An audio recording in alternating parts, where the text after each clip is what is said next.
Guys, totoo ba na wala nang kumakain sa Diwata para sa overload? Tara guys, usyusuhin nga natin.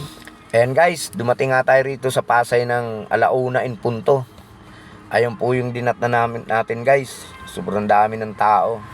Bali, 2 pila po yan, no?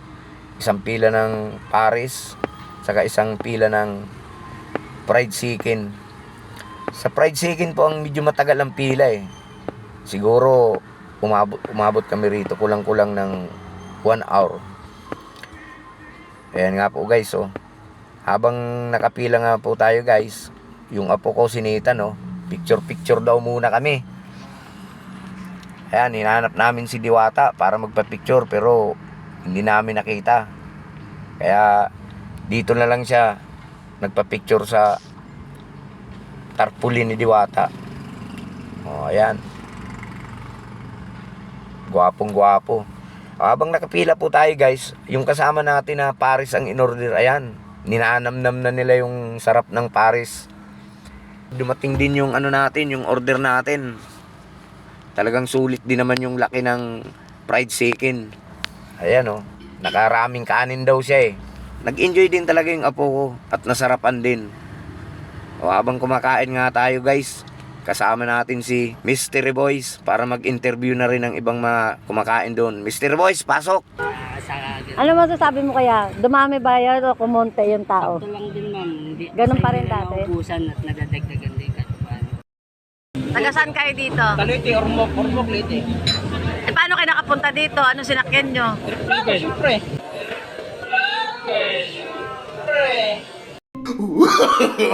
No, no, no, no.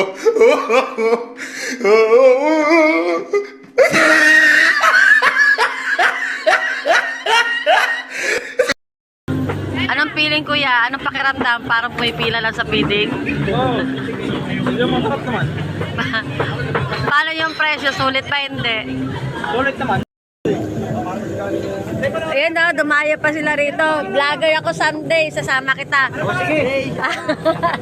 Adventure! Adventure. Dahil na pangalan mo. Basta ka, ipapalo. Sige, follow nyo ako adventure someday Basta Jesus, kilala sa agam. Jesus. Ibig sabihin taga-agam kayo? Dyan, agam. Eh siyempre gusto nga namin tumayo dito eh. Saan kayo galing? Taga saan kayo? Galing po kami ng Ormoc. Uy, galing Ormoc talaga. Hindi, taga-Pasay lang din kami. Taga Pasay lang. First time niyo pumunta dito? Hindi, araw-araw. Ilang beses na kayo umulit ng kumain dito? Masarap. Nakita niyo na si Diwata? Siyempre. Hindi pa. Ay, thank you taga Pasay kayo. Kuya, anong masasabi niyo dyan sa pagkain niyo kay Diwata? Okay naman po. Mabilis naman yung pila. Yung presyo ng pagkain sulit ba? Sulit naman. Sulit naman po. Sulit naman, 'di ba? Alam po may Ano? soft drinks na. Taga saan kayo, kuya? Tigasan man po. San Juan. San Juan City. Pang ilang balik niyo na rito? Ako pang una pa lang po. Una pa lang, babalik ka pa ulit. Siguro po. Ikaw kuya, babalik ka pa. Opo.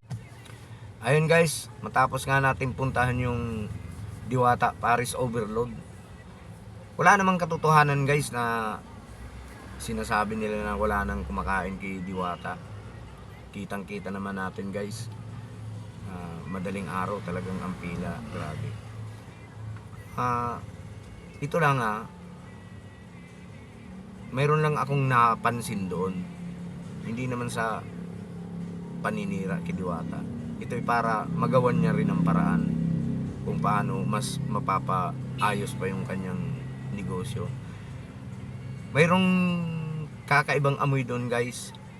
Talagang hindi mo maano yung amoy, medyo masakit sa ilong eh. Ito, hindi lang akong nakaamoy nito, pati yung mga kasama ko, pati yung apo ko nga na naamoy din eh. Ito yung amoy ng guys, yung mga pinaghugasan ng mga laman loob, mga sibo. Siguro wala silang proper disposal,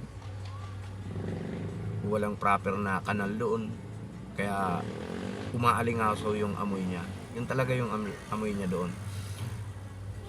regarding naman sa pagkain niya guys, wala naman ako masabi doon sa pagkain niya. Yung pares niya, yung fried chicken niya, talagang nagustuhan nga rin ng apo ko eh. Okay naman, talagang masarap din. Hindi lang talaga tumitigil yung mga mga bashers ni Diwata. Ito para doon sa mga naninira kay Diwata, tigilan nyo na si Diwata kasi wala naman kayong alam sa pinagdaanan ni Diwata kung paano niya na naabot yung ganung klase ng negosyo eh. Ano lang, pag-inggit, pikit na lang.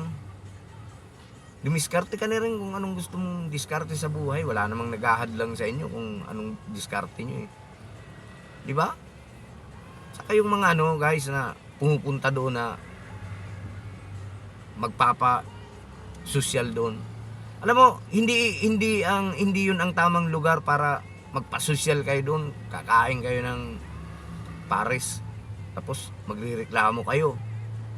Eh, sa totoo lang ang pares kasi pang yan, pang masa yan. Hindi naman yan para sa inyo na mga nagpipiling may pera. Di ba?